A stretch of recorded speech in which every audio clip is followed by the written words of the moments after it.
Hey everyone. Like many of you, I've been struggling to make sense of all the tragic events that we're witnessing around us. I'm sharing this in the hope that maybe we can give some meaning to the suffering, and maybe it'll help. I struggled whether to write this, whether to post this, but it needs to be heard.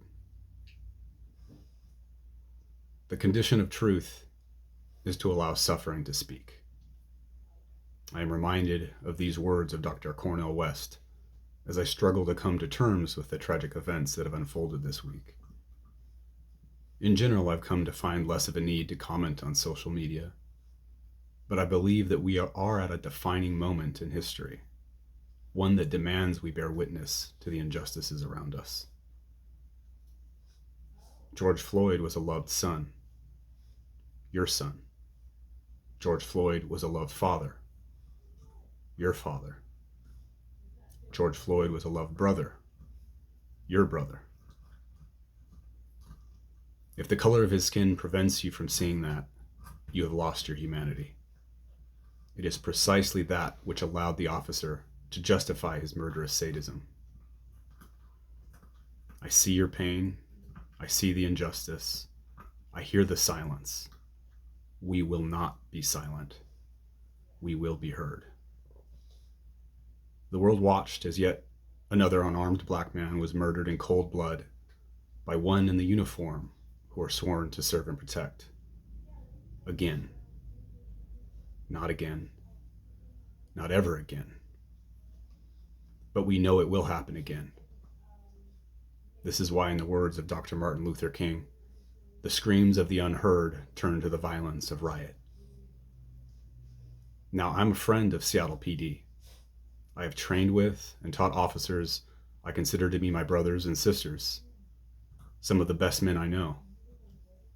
These are men and women who are called to serve and understand that with great power comes great responsibility. However, power also corrupts and draws not only the best of us, but the worst of us who wish to wield power over others to feed the hole in their own souls. We demand justice. Lady Justice is supposed to be blind, not just colorblind, but blind to power. As technology allows our collective consciousness to expand, we are coming to realize how far our society is from that ideal. In fact, Lady Justice may in fact be blindfolded because she cannot bear to witness how far we have fallen from this ideal. The blindfold is off. Suffering must be witnessed as a condition of truth. We demand that power must be held accountable. We demand the same justice for those that wield power as those for the least of our brothers and sisters. We know how to do this. We have the knowledge, but we have lacked the will. Perhaps most importantly, those many who hold the power have been reluctant to give up some of that power. We need our brothers and sisters in the uniform to stand with us in solidarity and say enough is enough.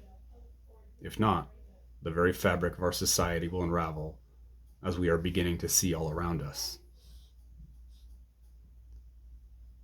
As tragic as George Floyd's murder was, and the countless that came before him, it's much bigger than that. This strikes at the inequity that runs through the heart of our society. Look around you. It's far too predictable. If it wasn't the dismissal of George Floyd's murder, it would have been something else.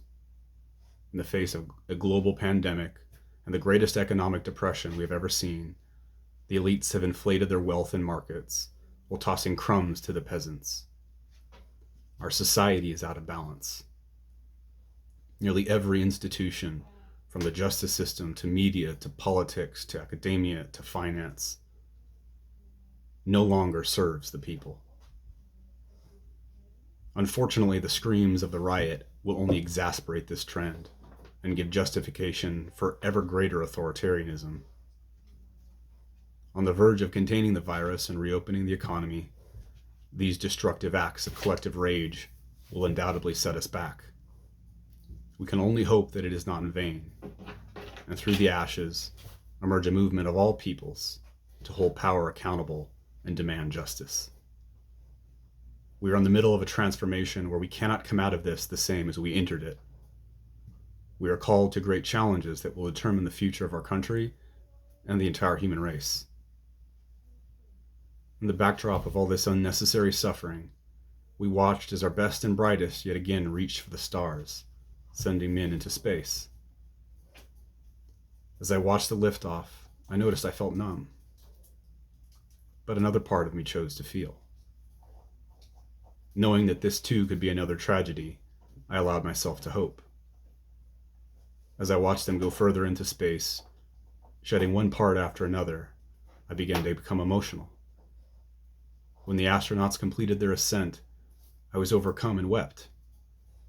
Not for the mission per se, but for the dichotomy at the heart of our human condition. The contrast between the unnecessary suffering we inflict upon each other here on Earth and our potential to reach beyond our animal nature to the very heavens above. We are a living, breathing paradox of finite and infinite, of flesh and spirit, of good and evil. My tears are for the disappointment and how far we are from reaching that potential. I am but one man. What am I to do? I must do my part. I refuse to give in to apathy. I choose to feel over numbness. I choose to remember who I am. I choose to see the spark of divinity in all my brothers and sisters, regardless how far we've fallen. I choose to give meaning to our suffering as a path on the way to truth. And I call you to do the same. If not, we are destined to perpetuate our own suffering and call it fate.